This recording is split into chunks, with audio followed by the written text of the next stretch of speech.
नमो नमः। आज तर्क संग्रह को तृतीय कक्षा में छौं। हिजो हामीहरूले न्याय शब्दार्थ को चिंतन गर्यौं।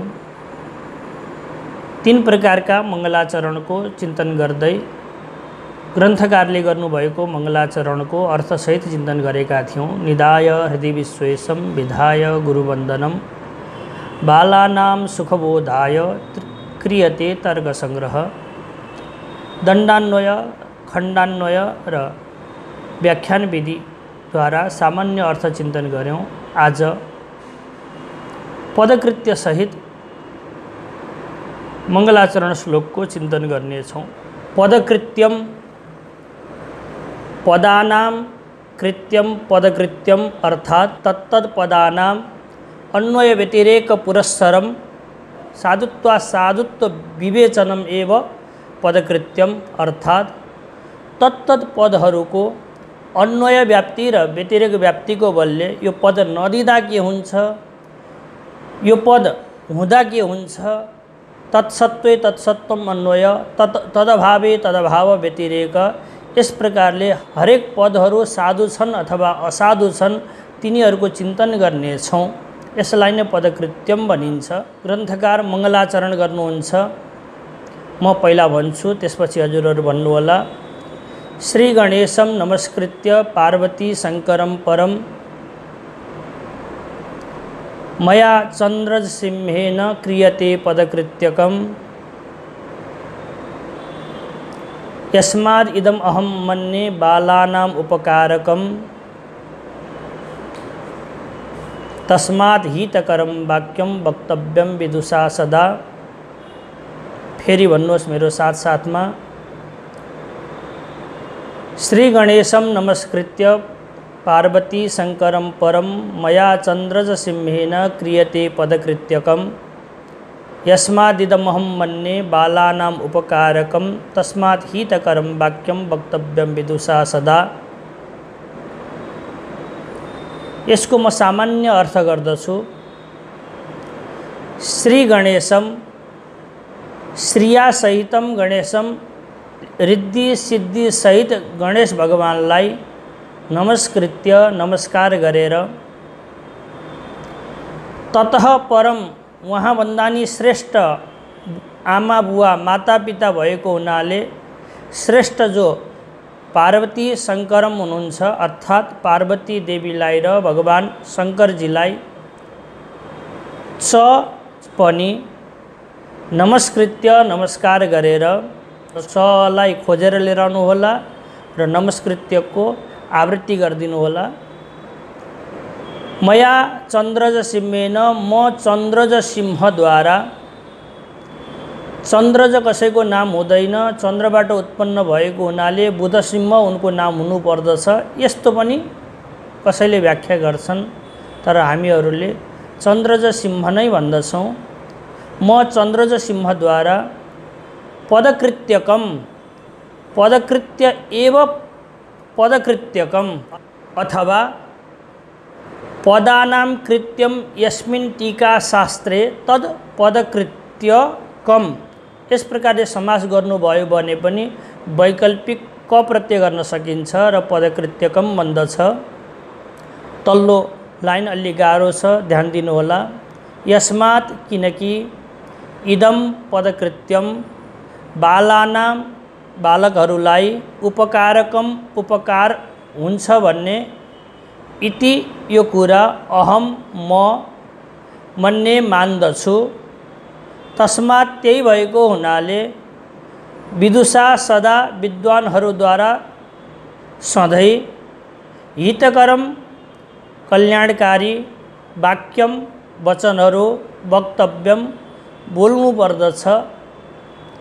अर्थात यति ठूलो व्यक्ति भएर, यति ठूला विद्वान भएर यी चंद्रज सिंहले यो पद दिने भने के हुन्छ, यो पद हटाइदिने भने के हुन्छ, यति साना साना कुरा किन गरे होलान् भनेर विद्वानहरूले नभनुन्, अपितु साना बालकहरूलाई दृष्टि गरेर लेखेका हुन्। ठिकै लेखेका छन् चंद्रज सिंहले भनेर विद्वानहरूले भनुन् भनेर यस प्रकारले विद्वान प्रति भाव विनीत हुँदै पदकृत्यकार मूल जो निदाय हृदय विश्वेशम विधाय गुरुवंदनम बालानाम सुखबोधाय क्रियते तर्क संग्रह, यसको व्याख्यान गर्नुहुन्छ।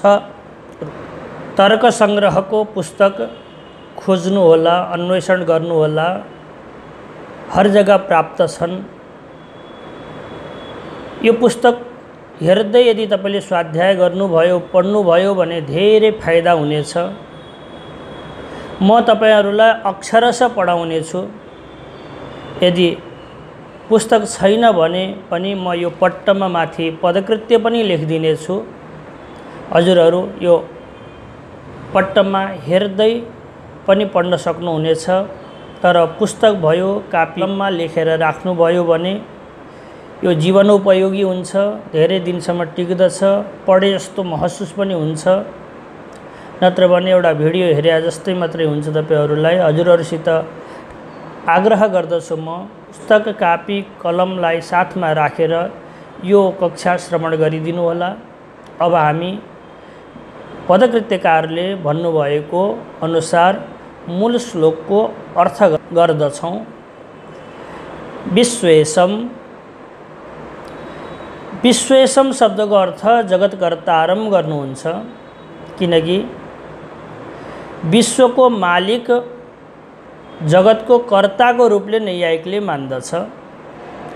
विश्वको मालिक लेखिएको छ। विश्वस्य ईशः विश्वेश तम विश्वेशम, यस्तो व्युत्पत्ति हुन्छ। विश्वको मालिक जसले जुन प्रकारको उपासना गर्दछ त्यसले त्यसै प्रकारले व्याख्या गर्दछ। जस्तै शैव हो भने विश्वेश शब्दको अर्थ उसले शिव गर्दछ। यदि वेदान्ती हो भने उसले ब्रह्म भन्दछ। यदि बौद्ध हो भने उसले बुद्ध भन्दछ। यदि तर्क दिनमा अत्यधिक चतुर नैयायिक छ भने उसले विश्वको कर्ता भन्दछ, जसरी यहाँ भनिएको छ। यदि जैनम जयति शासनम सुक्तिलाई अँगालेर हिँडेको व्यक्ति जैन हो भने उसले अर्हन भन्दछ। भने मीमांसक हो भने उसले कर्म भन्दछ। यम शैवा समुपासते शिव इति ब्रह्मेति वेदान्तिनः बौद्धा बुद्ध इति प्रमाणपटवः कर्तेति नैयायिका अर्हन् नित्यथ जैन शासनरता कर्मेति मीमांसका सोयम नो विदधातु वांछित फलम त्रैलोक्यनाथो हरि। यस प्रकारले कुनै कविले भगवानको स्मरण पनि गर्नुभएको छ। तसर्थ यहाँ विश्वेशम शब्दको अर्थ नैयायिकको हिसाबले जगतलाई सर्जन गर्ने, जगतलाई पालन गर्ने र जगत संहारक रूपमा लिइन्छ।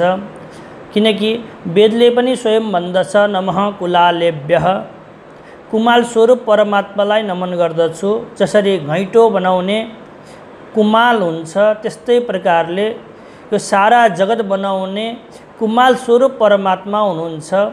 यसरी परमात्माको सिद्धि गरिन्छ र यस प्रकारले परमात्माको स्वरूपको चिन्तन नैयायिकहरूले गर्दछन्। अब विश्वेशम शब्दको वास्तविक अर्थ त गरियो, तर हृदय निधाय अगाडि लेखिएको छ। हृदय भनेको हृदयमा, निधाय भनेको नितराम धारयित्वा। तर विश्वेश मतलब जगतलाई बनाउनेवाला परमात्माको शरीर छैन भनेर नैयायिकले चिन्तन गर्दछ। शरीर जसको छैन, जसको हात छैन, जसको छाती छैन, जसको मुखकमल छैन, जसको चरणारविन्द छैन, अनि भगवान कपिलले देवतीलाई उपदेश दिए जस्तो ध्यान कहाँबाट गर्न सकिन्छ र? निर्गुण ब्रह्मको, जसको रूप नै छैन, आकार नै छैन। तसर्थ हामीले यद्यपि दार्शनिक हिसाबले विश्वेश शब्दको अर्थ जगतकर्ता हो, तथापि यहाँ हृदय निधायलाई व्यवस्थित गर्नको लागि विश्वेश शब्दको अर्थ श्री साम्ब मूर्तिम गरिन्छ। विश्वेशम अर्थात् श्री साम्ब मूर्तिम, अम्बया सहित इति साम्ब, पार्वती को साथमा जो भगवान शंकर उहाँको मूर्ति, मूर्ति भनेको कुनै काठको पनि हुन सक्दछ, ढुङ्गाको पनि हुन सक्दछ, माटोको पनि हुन सक्दछ, रङले तपाईँले कपडामा अथवा भित्तामा कागजमा बनाउनु पनि सक्नुहुन्छ, त्यो फोटोलाई पनि लिन सक्नुहुन्छ। त्यसमा सबै भगवानका अङ्ग प्रत्यङ्गहरू हुन्छन्। भगवानका श्री विग्रहहरूको बिस्तारै तपाईँले ध्यान गर्न सक्नुहुन्छ। मन्द मन्द मुस्कुराइराख्नु भएको भगवान शङ्कर हुनुहुन्छ। नजिकै पार्वती पनि बस्नुभएको छ। उहाँको दिव्य आकृति छ, भगवान शङ्करको दिव्य आभूषण छ। यस प्रकारले ध्यान गर्न सकिने भएको हुनाले विश्वेशम शब्दको अर्थ श्री साम्ब मूर्तिम लेखियो। मूलमा रहेको विश्वेशम शब्दको अर्थ दुईटा गर्नुभयो। त्यसपछि अब हृदय शब्दको अर्थ गर्दै हुनुहुन्छ मनसी, मनमा।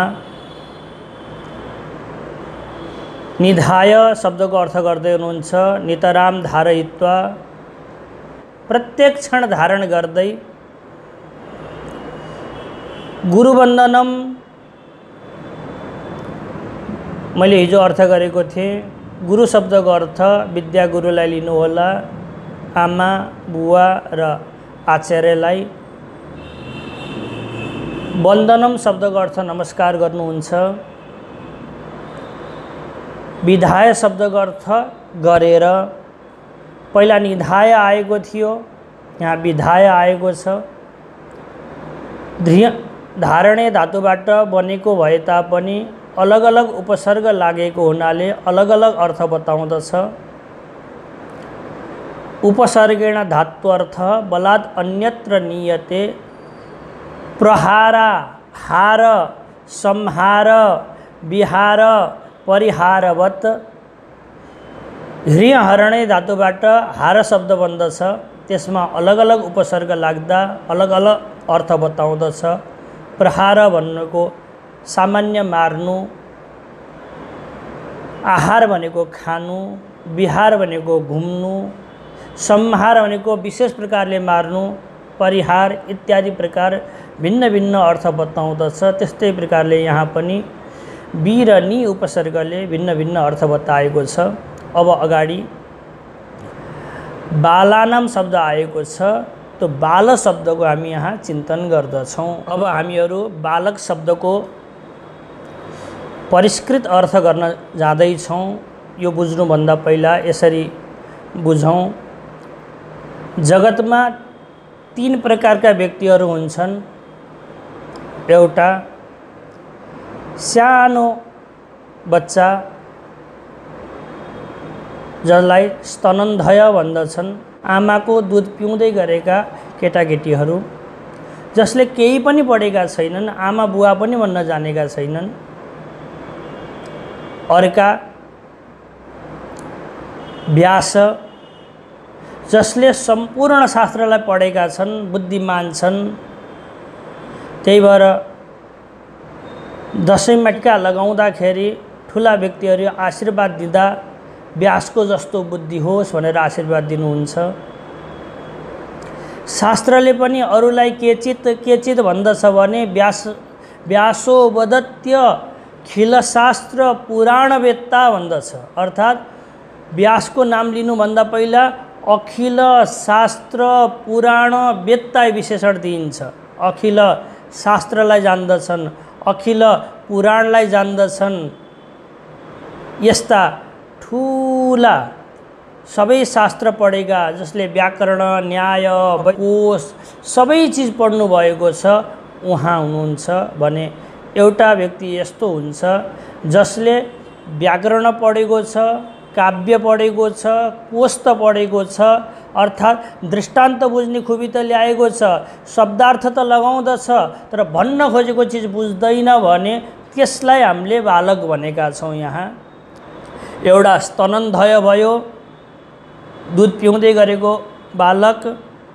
एउटा व्यासजी हुनुभयो जसले सम्पूर्ण शास्त्रहरू लगाउनु भएको छ भने एउटा व्यक्तिले व्याकरण, काव्य, कोश चाहिँ लगाएको छ, न्यायशास्त्र पढेको छैन भने त्यसलाई यहाँ बालक भनेको। स्तनन्धयलाई पनि बालक भनेको होइन र व्यासजीलाई पनि बालक भनेको होइन। अब बालकको लक्षण बनाउनु पर्यो। लक्षण त्यसलाई भन्दछन् असाधारण धर्मो लक्षणम।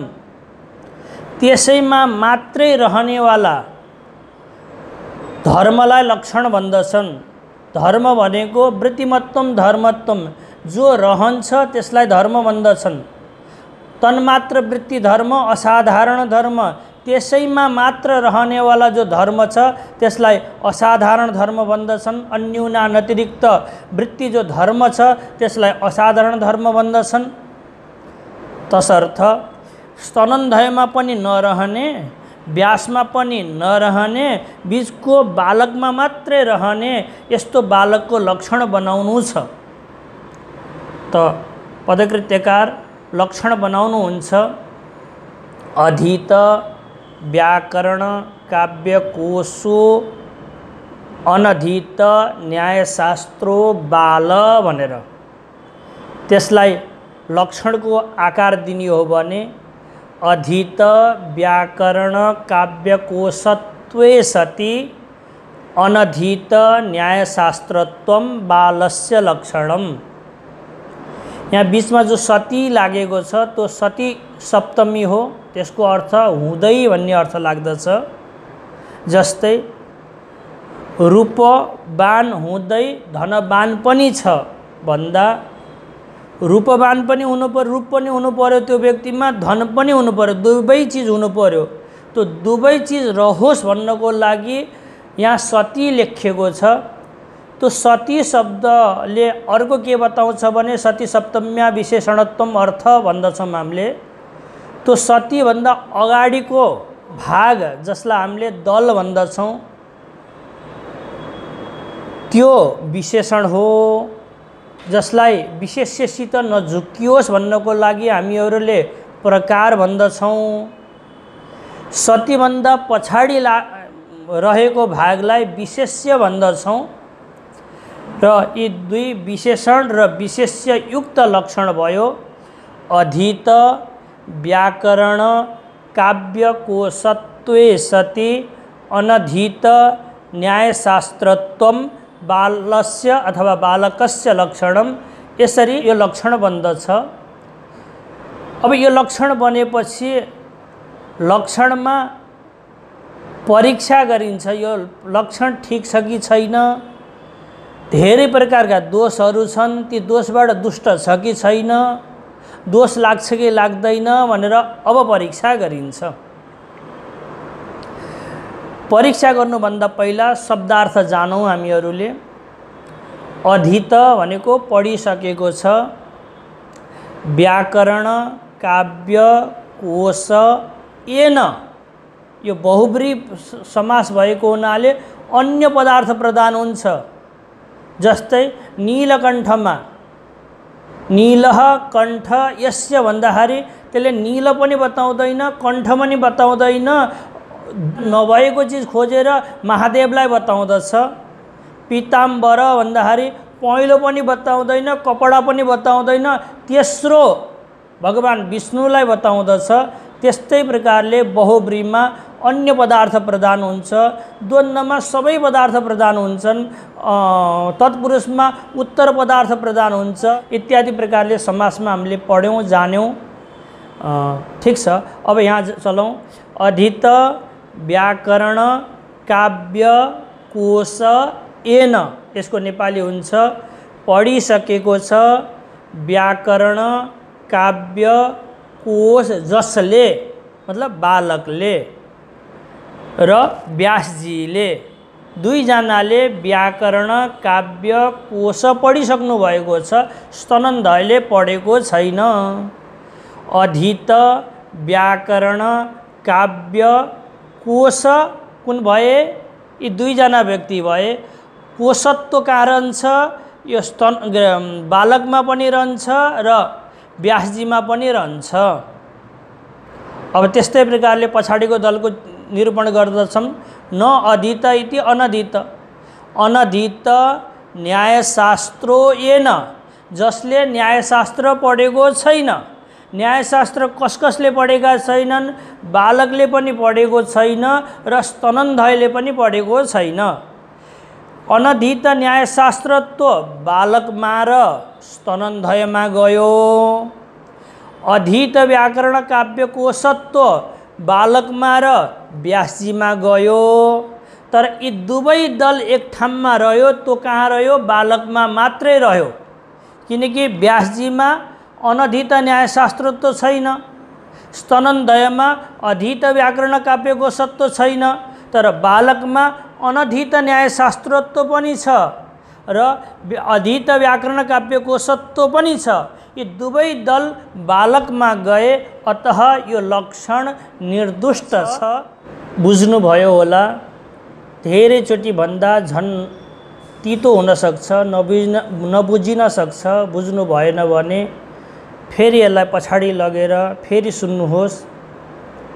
यो लक्षण घटाउनु भयो भने यस्ता लक्षण घटाउन सकिन्छ। अनि सकियो भने न्यायशास्त्र गाह्रो हुँदैन, सजिलो हुन्छ। तसर्थ म बिस्तारी बिस्तारी हजुरहरूलाई सम्झाउँदैछु। अधीत व्याकरण काव्यकोश पढिसकेको छ जसले व्याकरण काव्यकोश मतलब बालकले, हामीले बालकको कल्पना कस्तो गरेका छौँ? जसले व्याकरण काव्यकोश त पढेको छ, दृष्टान्त बुझ्ने खुबी त ल्याएको छ, शब्दहरूको अर्थ त लगाउन सक्छ, तर भन्न खोजेको चिज बुझेको छैन, त्यही भएर न्यायशास्त्र पढ्नु परेको छ। त्यसलाई हामीले बालक भनेका छौँ, किनकि त्यसले न्यायशास्त्र पढेको छैन। न अधीत न्यायशास्त्रो येन, जसले न्यायशास्त्र पढेको छैन त्यसलाई हामीले बालक भनेका छौँ। यी दुवै दल बालकमा जान्छ। व्यासजीमा अनधीत न्यायशास्त्रत्व छैन, तसर्थ जाँदैन।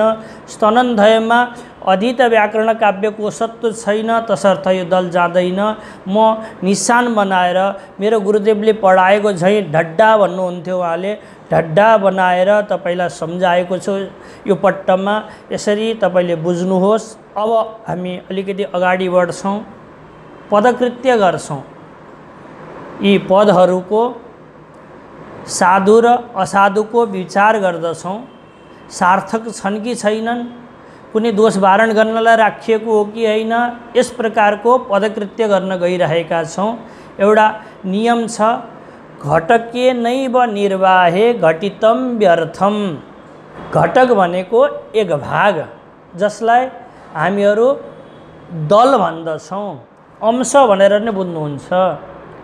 घटित भनेको पुरै भाग, जसलाई अंशी भन्दछन्, पुरै भन्दछन्। घटके नैव निर्वाहे, एक भागद्वारा नै काम चल्न सक्छ भने, विशेषणबाट नै काम चल्न सक्छ भने, अथवा विशेष्यबाट नै काम चल्न सक्छ भने, घटितम मतलब पुरै दल दिनु, दुईटै दल दिनु व्यर्थ हो। जसरी अर्धमात्र लागवेन पुत्रोत्समम मन्यन्ते वैयाकरणा भन्दछन्, त्यस्तै प्रकारले एक दलद्वारा काम चल्न सक्दछ भने दुवै दल किन दिने, यो प्रश्न हुन्छ। यसको पदकृत्य अब हामी गर्दैछौँ। यदि विशेष्य दल नदिनी हो भने, अनधीत न्यायशास्त्रत्व यो दल नदिनी हो भने, तो सती पनि हट्छ आफै। किनकि सती त दुईटा दल थिएर पो त्यसमा नटबल्टु झैँ जोड्नलाई आएको थियो। जब एउटा दल गयो भने अब नटबल्टुको कामै रहेन, हुँदै भन्ने अर्थको मतलबै रहेन। तसर्थ सती पनि गयो। त्यो सतीलाई देखेर सप्तमी भएको थियो, त्यो सप्तमी पनि गयो। अब लक्षण बन्यो अधीत व्याकरण काव्य कोशत्वम बालकस्य लक्षणम। विशेष्य दल नदिनी हो भने, विशेषणलाई प्रकारलाई मात्रै भन्ने हो भने यस्तो लक्षण बन्दछ। अधीत व्याकरण काव्य कोशत्वम बालकस्य लक्षणम। अब चिन्तन गरौँ। अधीत भनेको पढिसकेको छ, व्याकरण काव्यकोश कसले पढेका छन्? बालकले पनि पढेको छ, व्यासजी महाराजले पनि पढ्नुभएको छ। लक्षण हो बालकको, व्यासको त होइन। तर व्याकरण काव्यकोश पढिसकेका दुईजना भए, त्यही भएको हुनाले अधीत व्याकरण काव्यकोशत्व दुईजनामा गयो। जानुपर्ने थियो बालकमा, व्यासजीमा पनि गयो। यसलाई भन्दछन् अतिव्याप्ति भयो। जहाँ जानुपर्ने त्यहाँभन्दा पनि धेरै ठाउँमा गयो भने अतिव्याप्ति हुन्छ। म भोलि दोषहरूको निरूपण गर्दछु। आज यसरी नै बुझौँ। भोलि म दोषको लक्षणसहित निरूपण गर्नेछु। अतिव्याप्ति, अव्याप्ति, असम्भव, आत्माश्रय, अन्योन्याश्रय, चक्रग, यी दोषहरूको यहाँ प्रयोग भइरहेको हुन्छ। तसर्थ म भोलि लक्षणसहित हजुरहरूलाई यो अतिव्याप्ति अव्याप्ति सम्झाउँछु। आज यति नै बुझ्नुहोस्, बालकको लक्षण हो, बालकमा मात्रै जानुपर्ने थियो, बालकभन्दा धेरैमा गयो, त्यही भएर अतिव्याप्ति दोष लाग्यो। त्यो अतिव्याप्ति दोष वारण गर्नको लागि विशेष्य दल भनेको अनधित न्यायशास्त्रत्व पनि दिनुपर्दछ। त्यो दियम भने व्यासजीमा अतिव्याप्ति हुँदैन, किनकि अब सती पनि आउँछ, तोय पनि लाग्छ, पुरा लक्षण हुन्छ। अधीत व्याकरण काव्य कोशत्वे सती अनधीत न्यायशास्त्रत्व। अधीत व्याकरण काव्यको सत्व त व्यासमा छ, तर अनधीत न्यायशास्त्रत्व छैन, किनकि उहाँले सम्पूर्ण शास्त्र पढ्नु भएको छ भने न्यायशास्त्र पनि पढ्नु भएको छ। तसर्थ यो लक्षण बालकमा मात्रै गयो, व्यासजीको अतिव्याप्ति वारण भयो। यसरी तपाईँले पदकृत्य हेर्नुहोस् त, आसादौ अतिव्याप्ति वारणाय अनधीत न्यायेति भनेर यो पंक्ति मैले पढाएँ। अब अगाडि यस्तै प्रकारले यदि विशेष्य दल त दिने, व्यासजीमा अतिव्याप्ति वारण गर्नको लागि विशेष्य दल दिनुपर्दो रहेछ, अतः विशेष्य दल त दिम, तर विशेषण दल नदिम भन्छन् कसैले। घटके नैव निर्वाहे घटितम व्यर्थम। विशेष्य दलले काम चल्दो रहेछ, व्यासजीको अतिव्याप्ति त वारण हुँदो रहेछ। तसर्थ विशेषण नदिम भन्दाखेरि लक्षण बन्दछ अनधीत न्यायशास्त्रत्व बालकस्य लक्षणम। अब हेरौँ, अनधीत भनेको पढेको छैन, न्यायशास्त्र कसले पढेका छैनन्। एउटा बालकले पनि पढेको छैन, अर्को स्तनन्धयले पनि पढेको छैन। यी दुवैमा यो लक्षण गयो। अनधीत न्यायशास्त्रत्व बालकमा पनि रह्यो, स्तनन्धयमा पनि रह्यो। लक्षण बालकको हो, स्तनन्धय भनेको दुधे बच्चामा पनि, जसले केही पनि पढेको छैन, त्यसमा पनि लक्षण गयो।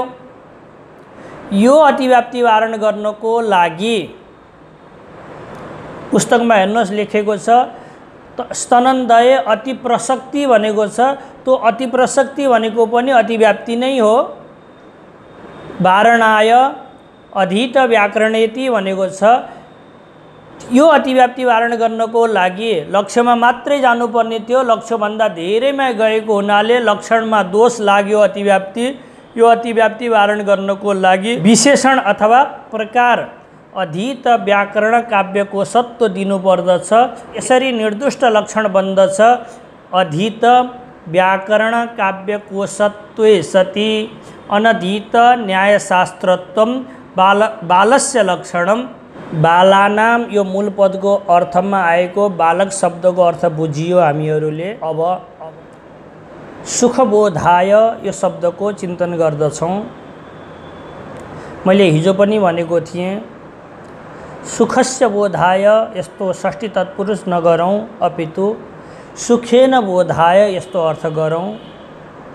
पदकृत्यकार यहाँ लेख्नुहुन्छ सुखेन अनायासेन। आयास शब्दको अर्थ हुन्छ परिश्रम, न आयास इति अनायास।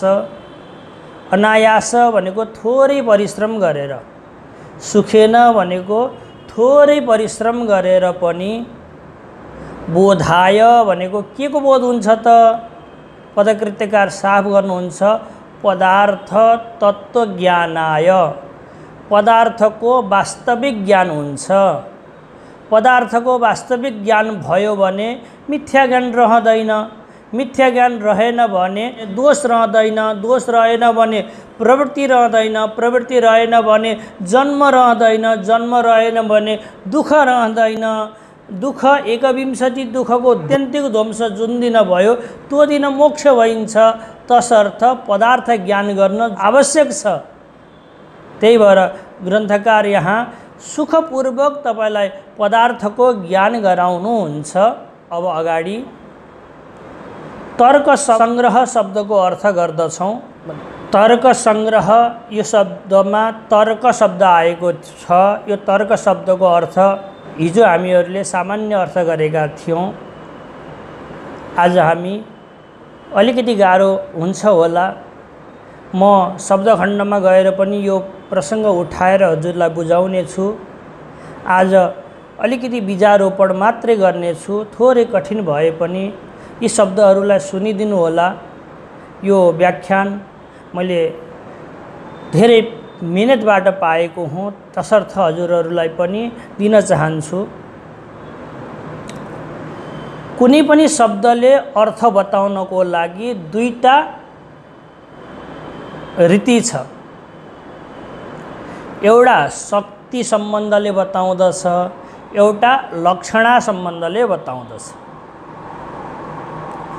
जस्तै हामीहरूको प्रसिद्ध शब्द छ गङ्गा शब्द। गङ्गाको अर्थ बताउनलाई पुराणोक्त कहानीलाई सानो शब्दमा भन्दछु म। भगीरथ राजाको अथक परिश्रमबाट गङ्गा महारानी स्वर्गबाट शङ्करजीको जटामा हुँदै तल आउन तयार हुनुभयो। तल आएपछि गङ्गा महारानीले भन्नुहुन्छ, म त नयाँ हुँ यहाँको लागि, मलाई त बाटो चिनेको छैन, अनि तिम्रा पूर्वजहरू कुन ठाउँमा छन् त्यो ठाउँबाट बग्दै गए भने तिनको उद्धार हुन्छ, नत्र अरू बाटोबाट गए भने फेरि काम लाग्दैन, तसर्थ ल मलाई बाटो देखाऊ भन्नुभयो। भनेपछि भगीरथले रथ लिएर अगाडि हिँड्नुभयो। त्यो रथको चक्कामा जो खाल्टो बन्यो, त्यो खाल्टोमा जो जलको धारा आयो, त्यो जलको धारालाई हामीले गङ्गा भन्दछौँ। भगीरथ अनि उनको रथ, भगीरथ राजाको नाम भयो, उनको रथ। भगीरथ रथ खाता मतलब खाल्टो, खाल्टोमा अवच्छिन्न खाल्टोभित्र रहेको जो जलप्रवाह हो त्यसलाई गङ्गा भन्दछौँ। भगीरथको रथको खाल्टोको बिचमा रहेको जलप्रवाहलाई नै हामीले गङ्गा भन्दछौँ। केवल जलको महत्ता होइन, खाल्टोको पनि महत्ता हो। तसर्थ हरिद्वारतिर धेरै ठाउँमा बाँध बनाएर घर घरमा गङ्गाजीको वास्तविक जल पुगेको हुन्छ, तर गङ्गा स्नान गर्नको लागि उनीहरू त्यही खाल्टोमा आउँदछन्। तसर्थ गङ्गा स्नान गर्नको लागि त्यो क्षेत्रमा नै जानुपर्दछ, यस्तो शास्त्रीय नियम पनि रहेको छ। यो गङ्गा शब्दको शक्तिले भनेको अर्थ भयो। गङ्गायाम मत्स्य कसैले भन्यो भने, गङ्गामा माछो छ कसैले भन्यो भने शक्तिले काम चल्यो। गङ्गामा माछो रहन सक्छ। तर हामीले कुनै महात्मालाई सोध्यौँ, बाबा हजुरको घर कहाँ हो भनेर, अनि बाबाले भन्नुहुन्छ गङ्गायाम घोष, मेरो घर गङ्गामा छ भन्नुभयो भने अनि त्यो बेलामा के गर्ने नि? गङ्गा शब्दको अर्थ जलप्रवाह त गर्न सकिँदैन। जलप्रवाहमा त घर हुन सक्दैन। घोष भनेको झुपडी, खरले बनेको, घाँसबाट बनेको झुपडी त हुन सक्दैन। तसर्थ अब गङ्गा शब्दको अर्थ शक्तिले काम चलेन, अब लक्षणा गर्नुपर्दछ। अन्वयानुपपत्ति अथवा तात्पर्यानुपपत्ति भयो भने, वक्ताको तात्पर्य निक्लिएन भने अथवा घोषको अन्वय जलप्रवाहमा हुन सकेन भने लक्षणा गर्नुपर्दछ। ती लक्षणा दुई प्रकारका हुन्छन्, एउटा जहत लक्षणा, एउटा अजहत लक्षणा। त्यसलाई पुरा भन्दा यसरी, एउटा जहत स्वार्थ लक्षणा, अर्को अजहत स्वार्थ लक्षणा। जहत स्वार्थ लक्षणा भनेको आफ्नो अर्थलाई छोड्दछ भने जहत वाहक त्यागे धातुबाट बन्दछ। आफ्नो अर्थ स्व अर्थलाई छोड्दछ भने त्यसलाई जहत स्वार्थ लक्षणा भन्दछन्। आफ्नो अर्थलाई नछोडेर अरूलाई पनि समात्दछ भने त्यसलाई अजहत स्वार्थ लक्षणा भन्दछन्। म दुवै लक्षणाको दृष्टान्त दिन्छु। जस्तै जहत स्वार्थ लक्षणाको दृष्टान्त भयो। गङ्गायाम घोष भन्दाखेरि गङ्गा शब्दले शक्तिले भनेको प्रवाहलाई छोडेर तीरमा आउनु पर्यो आफ्नो अर्थलाई छोडेर, सो अर्थलाई छोडेर तीरमा आउनु पर्यो।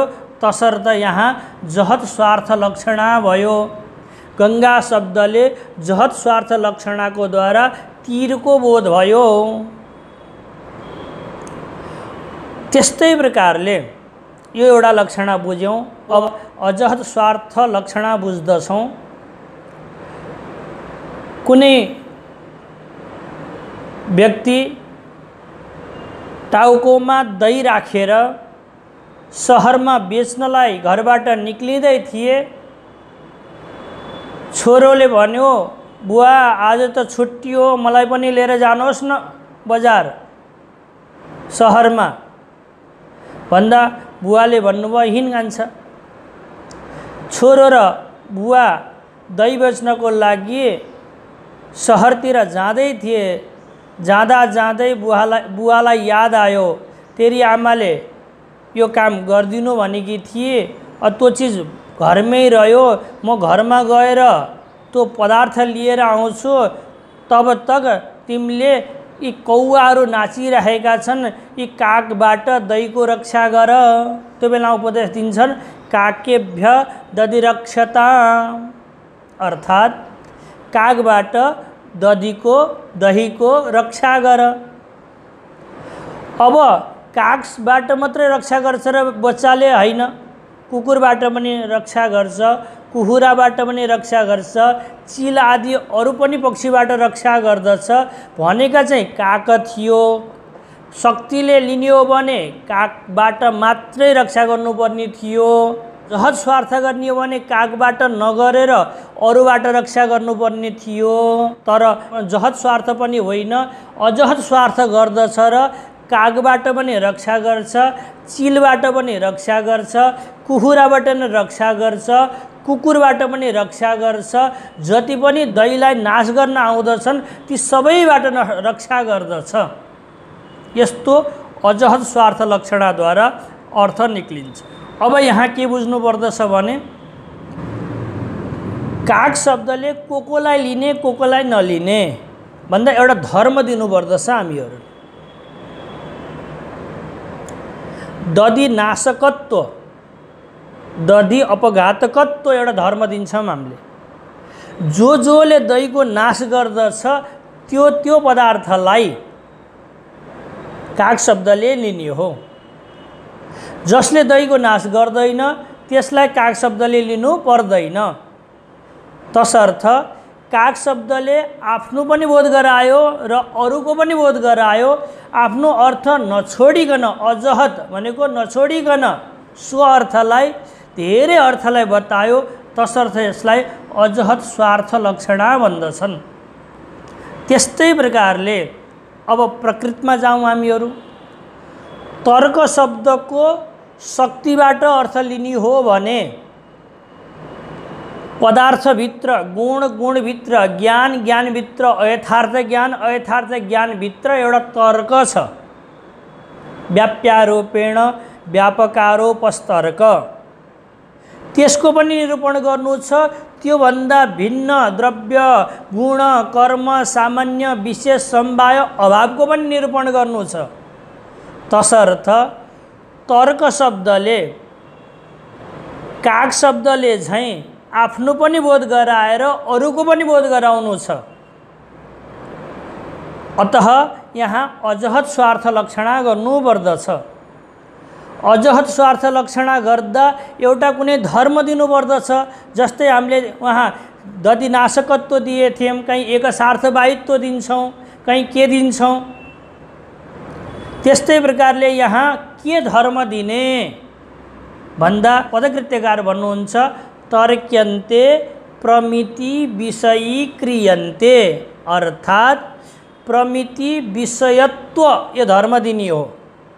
जहाँ जहाँ प्रमिति विषयत्व रहन्छ ती सबैलाई तर्क शब्दले लिने हो। प्रमिति शब्दको अर्थ हुन्छ यथार्थ ज्ञान। यथार्थ ज्ञानको विषय हिजो पनि सम्झाएको थिएँ मैले। घट ज्ञानको विषय घट हुन्छ, पट ज्ञानको विषय पट हुन्छ, मठ ज्ञानको विषय मठ हुन्छ। त्यस्तै प्रकारले यथार्थ ज्ञानको विषय, यथार्थ ज्ञान भनेको वास्तविक ज्ञान, वास्तविक ज्ञानको विषय सम्पूर्ण जगत हुन्छ। मबाट कुनै चिज भ्रान्त भए तापनि तपाईले त वास्तविक जान्नु भएको छ, मैले सर्व जाने पनि तपाईले त रस्सी नै जान्नु भएको छ, अथवा परमात्मालाई त यथार्थ ज्ञान नै हुन्छ। त्यही भएर तसर्थ प्रमिति विषयत्व सारा जगतमा रहन्छ। द्रव्य, गुण, कर्म, सामान्य, विशेष, समवाय, अभाव सबैमा रहने भएको हुनाले यहाँ एउटा धर्म दिनको लागि ग्रन्थकारले लेख्नुहुन्छ तर्क्यन्ते प्रमिति विषयी क्रियन्ते इति तर्का। मतलब प्रमिति विषयत्व वाला तर्कलाई जान्नु होला, दधि अपघातकत्व लक्षण वाला काकलाई जान्नु होला। त्यस्तै प्रकारले यहाँ प्रमिति विषयत्व वाला तर्कलाई जान्नु होला। ती तर्क भनेका के हुन् त? जस्तै दधि उपघातकत्व विशिष्ट कागले के बोध गराएको थियो?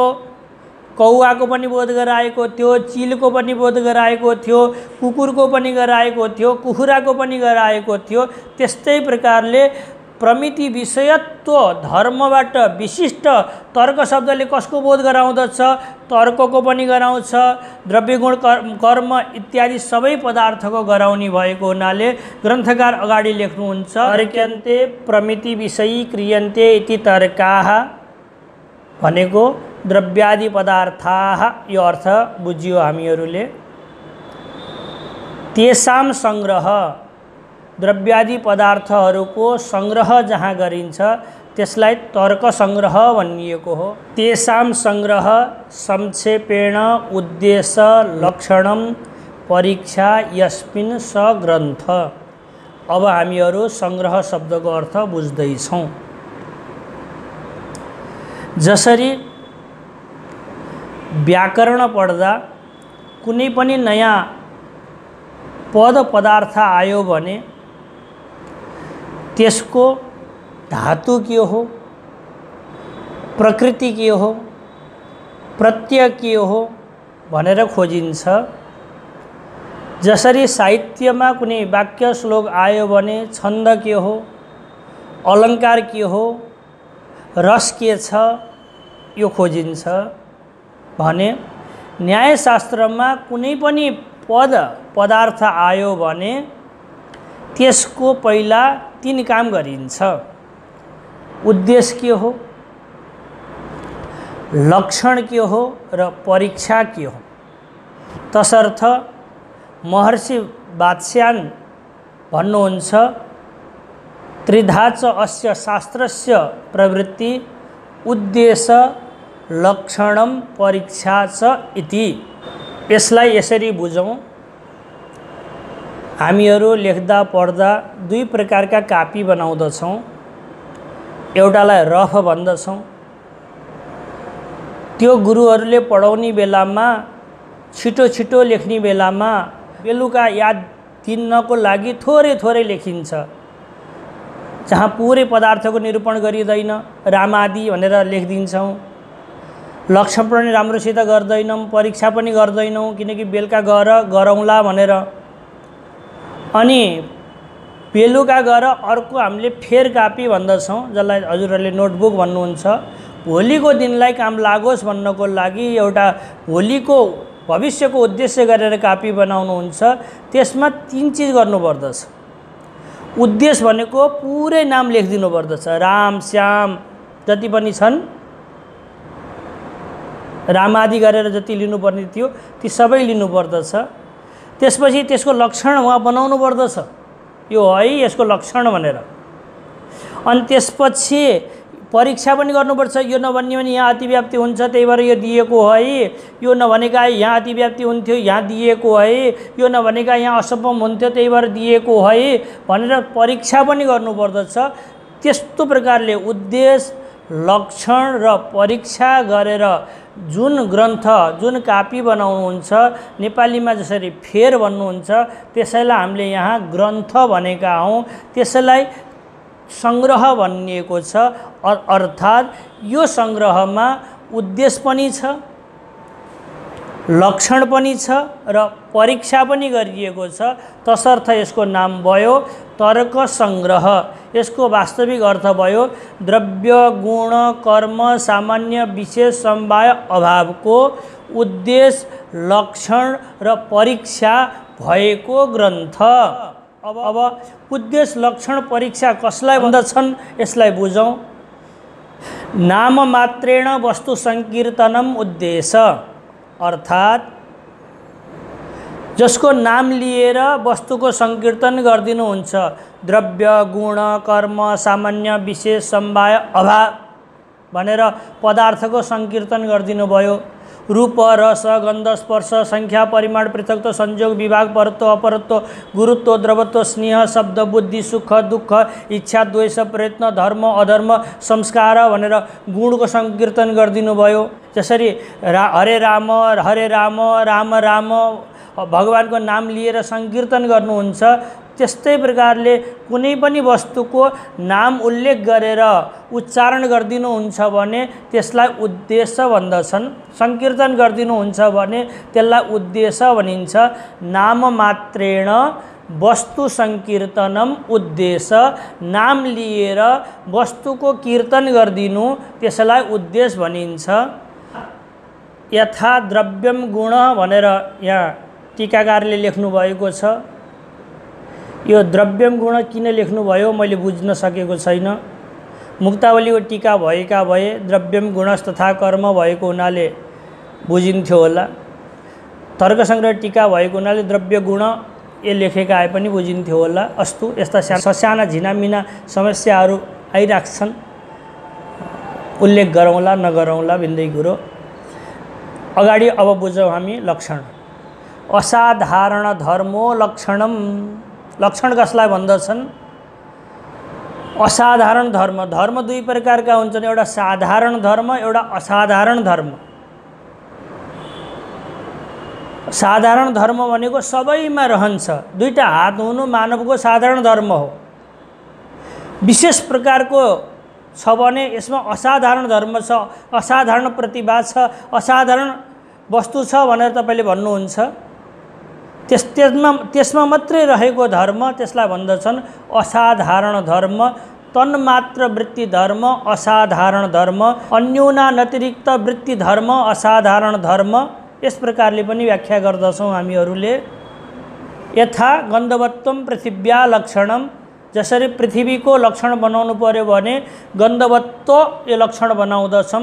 यो सम्पूर्ण पृथ्वीमा रहन्छ र पृथ्वीमा मात्रै रहन्छ, बाहिर रहँदैन, तसर्थ यो तन्मात्र वृत्ति धर्म भयो पृथ्वीको। त्यही भएर यो लक्षण बन्यो गन्धवत्वम पृथिव्याः लक्षणम। गन्धवत्व पृथ्वीको लक्षण बन्यो, असाधारण धर्म भएको हुनाले, तन्मात्र वृत्ति धर्म भएको हुनाले, अन्यूनातिरिक्त वृत्ति धर्म भएको हुनाले। अब परीक्षा कसलाई भन्दछन् त्यसको चिन्तन गर्दछौँ। लक्षितस्य लक्षणम सम्भवति नवा इति विचारः परीक्षा।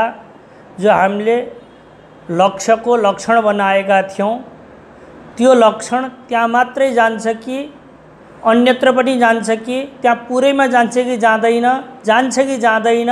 यस प्रकारले अतिव्याप्ति अव्याप्ति असम्भवको जो चिन्तन गर्नु, दोष छ कि छैन भनेर हेर्नु, यसलाई परीक्षा भनिन्छ। जस्तै यो 8 कक्षामा पढाउन लायक छ कि छैन भनेर 7 कक्षामा हामीले परीक्षा लिइन्छ। व्यवहारमा धेरै ठाउँमा परीक्षा लिइन्छ, परीक्षा शब्दको अर्थ हामीले बुझ्दछौँ। त्यस्तै प्रकारले यहाँ प्रत्येक लक्षणको परीक्षा गरिनेछ। अत्र उद्देश्यस्य पक्षज्ञानं फलं लक्षणस्य इतर भेदज्ञानं परीक्षाया लक्षणे दोषपरिहार इति मन्तव्यम्। अर्थात् उद्देश्यको फल पक्ष ज्ञान गराउनु हो, लक्षणको फल इतर भेद ज्ञान गराउनु हो, परीक्षाको फल लक्षणमा दोष छ कि छैन विचार गर्नु हो। यसरी बुझौँ। पृथ्वीको लक्षण हामीले गन्धवत्वम बनायौँ भने उद्देश्य पृथ्वी पक्ष हुन्छ। गन्धवत्व यो लक्षणले इतर भेदको ज्ञान गराउँदछ, अनुमानको आकार बन्दछ। पृथ्वी श्वेतर भिन्ना गन्धवत्वात्, गन्धवत्व हेतुले पृथ्वी रूपी उद्देश्य नामक पक्षमा श्वेतर भेदको ज्ञान गरायो।